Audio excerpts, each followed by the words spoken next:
none of this was pointing to this guy's true identity. But police, they weren't super concerned at this point.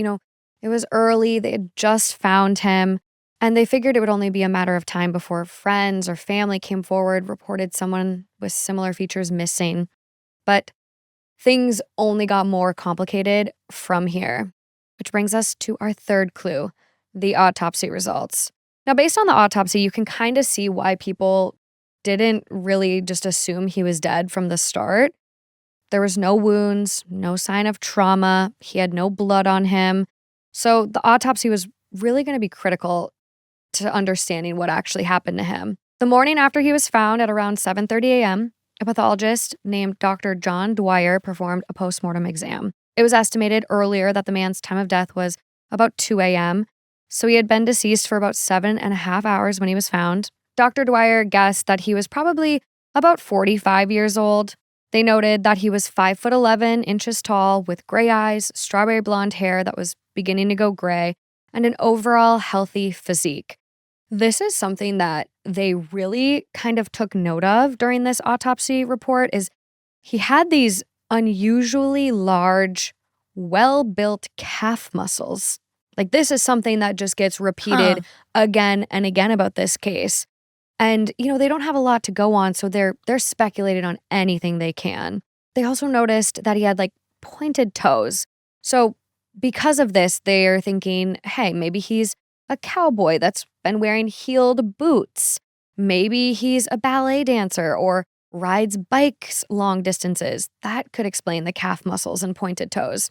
This is something we noted in our research that investigators also kind of picked up on.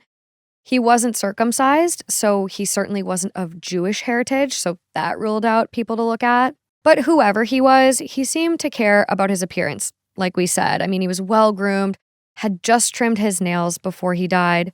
Interestingly, though, he was missing 9 upper and 9 lower teeth, and most of the teeth he was missing were kind of in the back of his mouth. But 2 of those missing teeth were actually his lateral incisors. And I'm sitting here, I'm like, okay, which ones are those? So if you're looking at your teeth, you got your front teeth, and then the ones next to your 2 front teeth are the ones he was missing. Oh, so it would have been kind of buck-toothed. Yeah. So he had the 2 front teeth and then his canines. Got it. Your pointy teeth. And there wasn't an obvious gap in his mouth that they noticed. So Dr. Dwyer actually thought that he didn't lose these teeth. He likely never had them at all, which was a pretty big discovery for them. It turns out only 2% of people are born missing certain teeth. And as we know, dental records are a huge clue, oftentimes used to help identify people. So they figured this could help them. However, investigators were never able to find a dental match. Regardless, though, there were other things that Dr. Dwyer found during his autopsy that, again, seemed to deepen the mystery for them. This man's spleen was 3 times normal size, likely caused by a condition that developed over time. Dr. Dwyer thought it could have been from a lot of different chronic diseases, cancer, autoimmune infections, but he didn't think that was what actually killed our guy. What caught his attention was some unexplained blood in the stomach, along with some food that had been eaten about 3 to 4 hours before he died.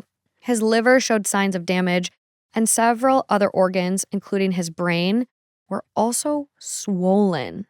But his heart appeared totally healthy and normal. Even so, Dr. Dwyer determined the immediate cause of death as heart failure, but he made it clear that he didn't think the man's heart failed naturally. Because again, there was no underlying heart disease or sign of a heart attack. Instead, the damage to his stomach and liver strongly suggested that he had taken some sort of drug or poison. But Dr. Dwyer couldn't prove that theory. Tissue samples taken from the body all tested negative for common poisons and drugs. He also noted that most poisons that led to bleeding in the stomach would also cause violent vomiting. The man hadn't vomited. His last meal was still in his stomach. At this point, the doctor is just insanely confused. His enlarged spleen indicated that he could have some kind of chronic illness, but it wasn't advanced enough for him to die from it so suddenly. So either a fit, apparently healthy, middle-aged man had died of an underlying condition that didn't appear to be at a terminal stage, or This was a homicide or suicide using an undetectable, rare poison. Every week, we dive into the pieces, both hidden and obvious, behind some of the biggest true crime cases. Subscribe to Clues Pod with Morgan Absher and Kaelyn Moore on YouTube. And remember, every clue counts.